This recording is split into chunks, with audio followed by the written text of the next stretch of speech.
I remember once walking around here with my father. This was about 20 years ago, and you couldn't take a step because it was overgrown. There were fallen tree limbs.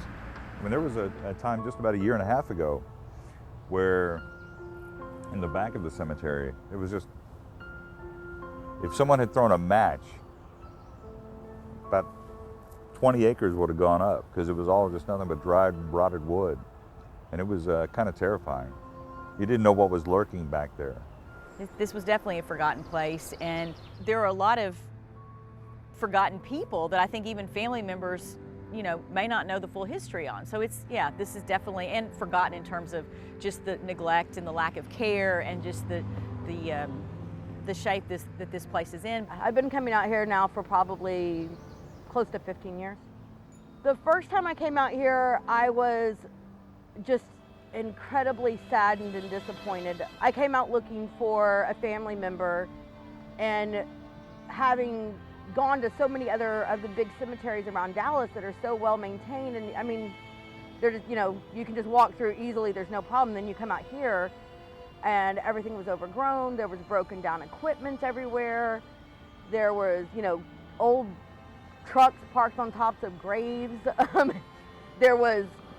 It was bad. In the back corner, the fence had been at one point kind of pushed down, and people were just dumping like couches and old furniture, televisions, whatever they didn't want to get rid of themselves. And it was really disappointing to see how neglected the cemetery was, even with an acting board of trustees and a full-time maintenance person that lived on the grounds. You really wouldn't even know that you were walking in a cemetery, other than once in a while you'll see, you're like, why is that there? And you'll realize, oh, that's a headstone or a part of a headstone. Also very sad, made you want to go in there and click, because when you come across these stones that nobody's seen in 20 or 30 years, it's sad. You think, this person, it'll say gone but not forgotten, and you're like, sorry buddy, but you were forgotten. Like, they lied to you. It was a hot mess, if you will. But that is what I think is, unfortunately, an honest answer of that complacency. To me, walking through anything 50 plus acres smack dab in the middle of South Dallas, am I supposed to be shocked that we have overgrown weeds? Am I supposed to be outraged that the city hasn't done something about this and that and this? It's hard because it's all in perspective. The problem is it's South Dallas. The problem with it is that there is very little change. So And that's not the neighborhood's fault, it's the city's fault. That's why Oakland fell into its problems to begin with. Everything in South Dallas, good, bad, and otherwise, gets ignored, swept under the cemetery, as it were. It just kind of feels like even though you're in the middle of the city, you're not really in the middle of the city. Like once you're on this property, you kind of feel like you're just in the middle of your own little world. So I think that's why I like it out here so much. You can walk through here and really get a feel for how the city functioned and worked and how these people lived together and how they shared this city at that part in time. Because it really all speaks out to how they're laid out in this cemetery. You can see how it was structured. And I think that's a really interesting thing. You walk around and you're like, okay, I get this, I get that. You know, it's more than just the history of the names, it's the history of all of it. It tells the story of the city. Everybody left South Dallas, or everybody who had people buried here left South Dallas. That's what happened to it. It is still sort of a neighborhood cemetery, but this is not where people who live in the neighborhood are buried. This is where the people who built the city are buried. When they used to live over here, when this wasn't South Dallas, when this was just Dallas. So yeah, when all of these folks left, if they were ever really here to begin with, the cemetery got completely forgotten about and ignored. I think that there's more of a complacency mindset that existed. And I think that it speaks to that history that we were kind of touching on. Had this cemetery, specifically with the amount of historical significance that it has to the city of Dallas, be sitting along Hillcrest or over somewhere around the White Rock Lake area, it would never have seen the times that it got to. But there was a mindset of complacency that existed because the city of Dallas and leadership for so long let that be the expectation for the entire area that the Oakland Cemetery sits in. So I don't know necessarily that I can throw a blame on any particular person, more so than a mindset that this cemetery was encapsulated in. That has been a detriment to an entire community. I mean, I've probably passed it over a dozen times, but I never paid any attention to the cemetery.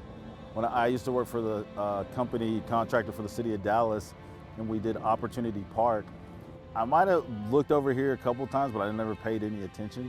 So I never really knew about this place. It makes me feel good to be a part of this. But as far as the history that I've been learning about Oakland Cemetery, I try not to, I can't go back in the past. So I try to just stay in the present, and I'm glad that everybody on my crew is a different nationality. We were offered to do a job, and that's what we're here for. And I hope that we can make a change. And to be here, and you got Confederates that now have become a big issue in this time. But it doesn't bother me, because I don't see color. I see people. I try very hard not to judge people that were alive 100 years ago based on today's standards of what we find acceptable and not acceptable. 120 years ago, what we might think now is just absolutely atrocious was just the socially accepted norm. If you were going to exist in this city, this is the way you were going to exist. I can't put that same criteria on them then that we have now. So I try real hard not to look at it and go, oh, well, you were definitely a KKK member. This cemetery is a great equalizer. You've got people that were worth millions. You've got people that couldn't afford a headstone. It's so Dallas. I think that what's going on out here is we finally have a new board that is accountable and holding themselves accountable for the condition of the cemetery, which is something that the cemetery has been lacking for a very long time. And under that new board, I think that a lot of the families and a lot of the people out here volunteering are inspired to once again put in some effort, because before it kind of felt pointless to put in effort when you knew that that effort wasn't being matched by the people that were actually in charge out here. So you've got a lot of people that are kind of reinvigorated about taking care of this place now that we know the people in charge want to take care of this place. I said yes, I would get involved, really thinking, how difficult could it be? It's a cemetery. Well, it's 60 acres, it's 36,000 people. It really kind of, from a governance and the way it was structured and set up, there were a lot of things that were not in good shape. You know, it's gross negligence. There are, you know, again, 36,000 people that are buried out here, and we didn't have the records, many of them at all. Found them in a, you know, not in a vault, where a fireproof vault, found them in a garage or something next to a gas can. You'd have to ask her all the specifics of that. But if I was at 36,000 families' records, I couldn't sleep at night. I would like, get this to the fireproof vault immediately, you know? And so I don't, you know, to say gross negligence, it's almost ignorance. I just don't, I can't even think how you can sleep at night knowing that you have got, you know, records that you've got I mean, it's no right having, and so much, I'm really baffled. I mean, it's beyond what I can clearly articulate here, you know. We really wanted to figure out what that process would look like to prevent it from coming in the hands of the city. And so it's actually funny to think that the solution in my eyes was actually to do everything that I could to make sure that we didn't acquire it, because I wanted to see something positive and something to grow from and something to be excited of with this. And I didn't want it to just be something that was viewed as a maintenance project that we just have to mow a certain amount of times a year to keep from acquiring code violations, essentially. I wanted to see it show its significant value and its historic significance to the city of Dallas. I've been here a lot. I mean, I will say it looks as good as I've seen it in a very long time. It's nice. It's really, I know that there's an army of volunteers. When it all comes down to it and they're in the ground, they're just a stone with a name. That's it. And we just take care of that. Like, we're not here to care about whoever Riddle was. We're just here to care for the stone and care for the plot and care for the name and try to leave all the other politics out of it. We're out here working so much, they'll reach out to me and I'm like, y'all are still doing stuff? You know, I mean, I am extremely impressed with the commitment that occurs here. It's actually really inspiring. It's really, really inspiring. It's something that, it's something to me that just says community. A lot of it is not people that live right on the outside of the gate, you know, but it's people that care enough to want to make a difference because of the impact that it has on the people that live right outside of the gate. And that's community. People out here putting in sweat equity for something that doesn't benefit them. And I'm extremely appreciative. And I don't think that Oakland Cemetery's progress from last August to now would be near what it is without all of the volunteers.